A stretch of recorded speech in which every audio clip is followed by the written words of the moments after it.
안녕하세요. 나무아카데미입니다. 이번 영상에서는 고2 3월 학평에 출제된 동락당 방우산장기에 대해서 분석해 보도록 할게요. 우선 동락당은 외란에 무신으로 참전했다가 돌아온 화자가 늙어서 회제 이연적의 자취를 느낄 수 있는 자옥산에 와서 동락당 곳곳을 둘러보며 자연 곳곳에 대해서 예찬을 하는 내용이에요. 동락당 그윽한 경치는 견줄 데 전혀 없네.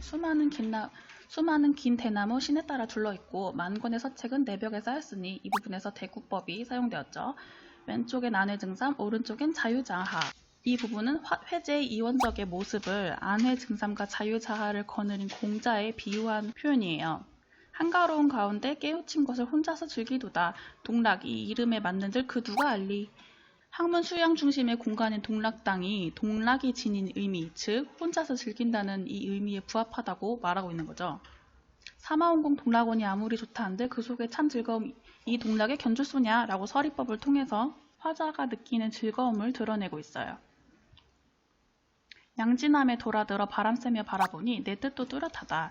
양진암은 회제의 이연적이 뜻을 양성하던 곳이에요. 회제가 양진암을 통해 드러낸 후학 양성의 뜻에 대한 공감을 표현하고 있는 거죠. 관어대 내려오니 여기서 화자가 처음에는 동락당, 그 다음에는 양진암, 그 다음에는 관어대로 공간을 이동하고 있음을 알 수 있어요. 시간의 흐름에 따라 공간의 이동이 나타납니다. 상쾌하고 맑은 기운 난초 향기에 든 듯하네. 후각적 심상과 비유를 결합해서 관어대에서 보는 경치를 표현하고 있어요. 그리고 무뚝한 낭떠러지를 바위 병풍, 그리고 용면의 솜씨로 그린 것 같다라고 비유하여 낭떠러지의 장관을 표현하고 있습니다. 문노라 갈매기들아 옛일을 아느냐.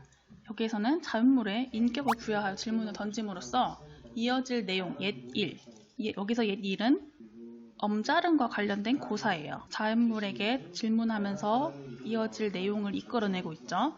그리고 자연과 동화된 경치, 물화일체를 확인할 수 있습니다. 작품은 가사로 가장 큰 특징은 시간의 흐름에 따라 공간의 이동이 드러나고 대구법, 직유법, 서리법, 영타법 등의 다양한 표현이 사용됐다는 거예요. 그 다음 방우산장기를 보겠습니다. 이 글은 조지훈이 자신의 거처를 방우산장으로 명명한 뜻을 밝힌 수필입니다.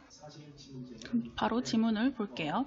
집이란 물건은 크든 작든 본디 일정한 자리에 있는 것이고 집 이름도 특칭의 고유명사가 아닐 수 없다. 나의 방우산장은 특정한 장소, 일정한 건물 하나에만 명명한 것이 아니고 자신의 육체를 담아서 육체가 잠자고 일하고 먹고 생각하는 터전을 다 방우산장이라고 부른다고 말하고 있어요.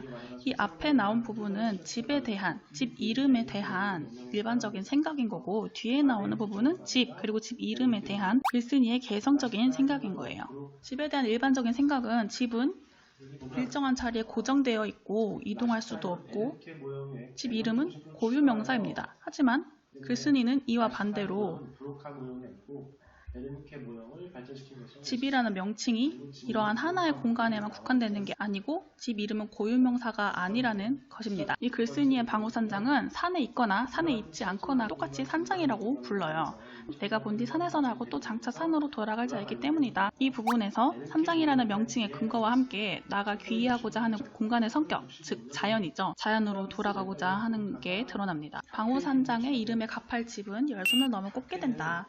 첫 번째는 따뜻한 친구의 집, 두 번째는 차운 여간의 일실, 세 번째는 야숙의 담요 한 장, 네 번째는 억저 성자를 장식한 무변한 창공.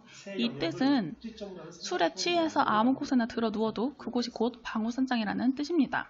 그리고 내 영혼이 깃들인 곳집, 이 나의 육신이 구국에는 나의 산장이기도 하다. 그리고 궁극적으로는 영혼이 깃든 나의 육신이 바로 자신의 궁극적 공간이라고 말하고 있어요. 방우산장에는 아직 한 장의 현판도 없다. 불행하게 한 장의 현판을 걸었다면 방우산장은 이미 나의 집이 아니게 되었을 것이다. 근데 뒷날 내 죽은 뒤에 어느 사람이 있어 나의 마음을 가장 잘 알아주노라는 제 정성으로 방우산장이란 묘석을 내 무덤에다가 세워줄까봐 두렵다라고 자신의 뜻이 사후에 오해를 받게 될 경우에 대해서 이렇게 우려를 드러내고 제시문이 마무리가 됩니다. 이 글의 가장 큰 특징은 대조적 표현을 활용하여 대상에 대한 일반적인 생각을 드러냈다는 거고 일반적인 생각과 반대되는 글쓴이만의 개성적인 생각이 나타난다는 거예요. 이 부분에서 수필의 특성도 드러나죠. 지금까지 동락당 방우산장기에 대해서 분석해봤어요. 이 모든 자료는 나무아카데미에서 이용할 수 있습니다.